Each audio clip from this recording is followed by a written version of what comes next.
Picture this. The year is 180 AD, and Rome is the undisputed superpower of the known world. From Britain to the sands of Egypt and from Spain to the edges of Mesopotamia, the empire stretches further than any civilization before it. The legions are invincible. The economy is thriving. Peace reigns across the Mediterranean. And then something unthinkable happens. The mightiest empire in history begins to crumble from within, and nobody sees it coming. The warning signs were already there, but everyone chose to ignore them. Marcus Aurelius, the philosopher emperor and the last of the 5 good emperors, lies dying on the northern frontier. He has spent years fighting Germanic tribes trying to secure Rome's borders. His reign has been marked by war, plague, and economic strain, yet the empire has held together through his wisdom and steady hand. But Marcus makes a decision that will haunt Rome for centuries. He passes the throne to his son Commodus, breaking a tradition of adopting the most capable successor. Within months of taking power, Commodus abandons the northern campaigns that his father spent years fighting. He pays off the barbarians with massive sums of gold and rushes back to Rome. Why defend distant frontiers when you can live like a god in the capital? The young emperor becomes obsessed with gladiatorial combat. He fights in the arena himself, claiming to be the reincarnation of Hercules. He renames Rome after himself. The Senate watches in horror, but they are powerless. The Praetorian Guard, the emperor's personal army, has become kingmakers, and they love Commodus because he pays them generously. The rot spreads deeper than anyone realizes. For decades, Rome has been spending more than it collects in taxes. The endless wars require constant funding. The massive bureaucracy needs to be paid. The legions on every frontier demand their wages. So the emperors find an easy solution. They begin debasing the currency.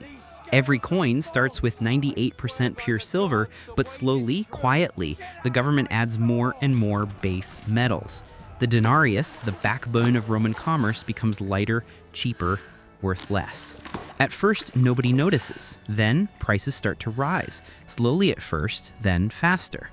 By the time Commodus is strangled in his bath in 192 AD, after 12 disastrous years, the damage is done. The military realizes something crucial. They can make and break emperors. Whoever controls the legions controls Rome. The year following Commodus' death becomes known as the Year of the 5 Emperors.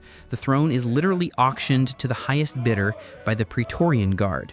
The winner, Didius Julianus, lasts 66 days before being executed. A general named Septimius Severus seizes power, and his advice to his sons reveals everything wrong with Rome. He tells them, "Enrich the soldiers and scorn all other men." The empire transforms from a civilization into a military dictatorship. The legions are no longer defenders of Rome. They are the primary threat to stability. Every ambitious general commands loyal troops who will march on Rome if promised gold and power. The frontiers are stripped of defenders as armies turn inward to fight civil wars. And that is when the barbarians notice. The Germanic tribes along the Rhine and Danube see their opportunity. The Persians in the east sense weakness. The raids begin.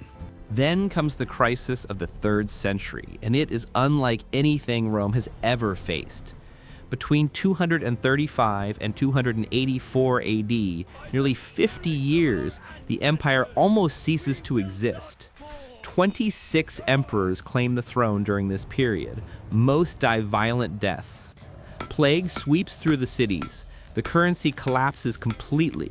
A coin that was 98% silver under Marcus Aurelius is now barely 5% silver.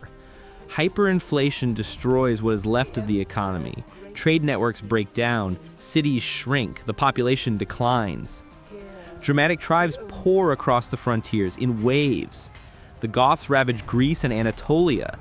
The Alemanni reach northern Italy. The Franks raid Gaul. For the first time in centuries, Rome itself builds defensive walls because the eternal city is no longer safe. The empire fractures into 3 pieces. The Gallic Empire breaks away in the west. The Palmyrene Empire controls the east.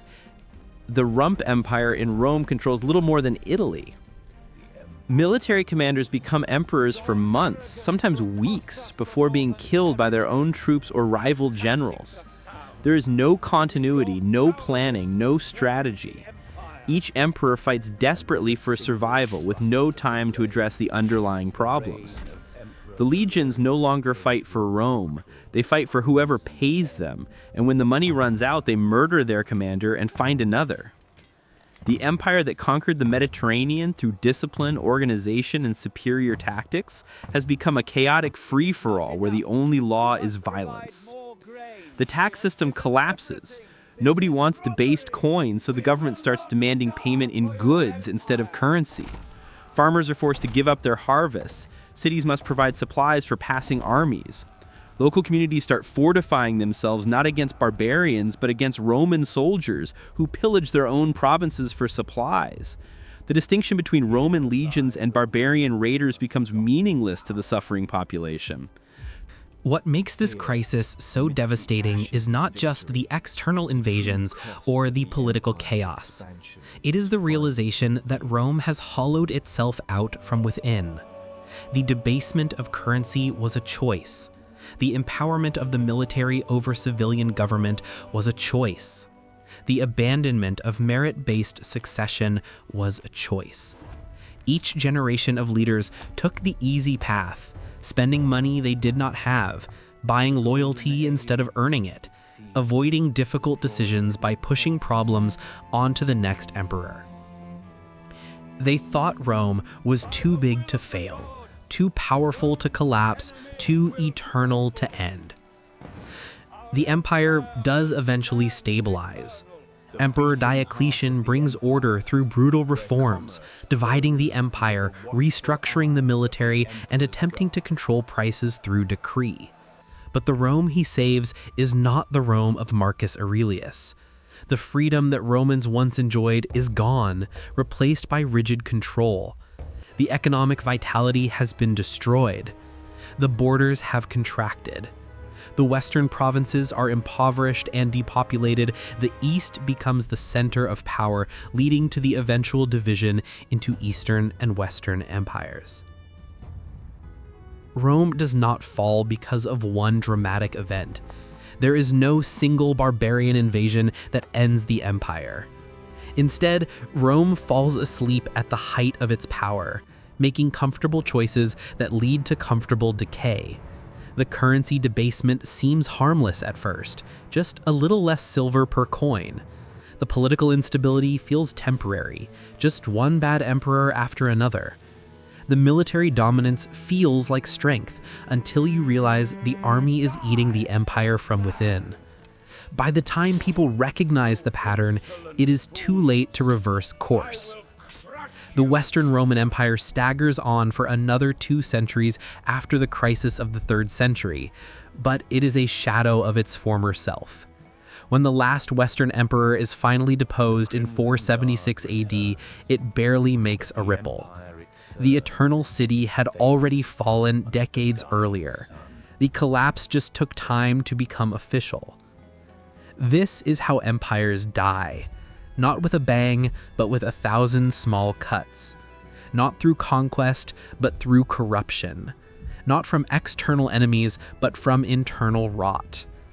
Rome fell asleep at the height of its power, and when it finally woke up, the dream was over. The legions were gone. The borders were overrun. The cities were empty.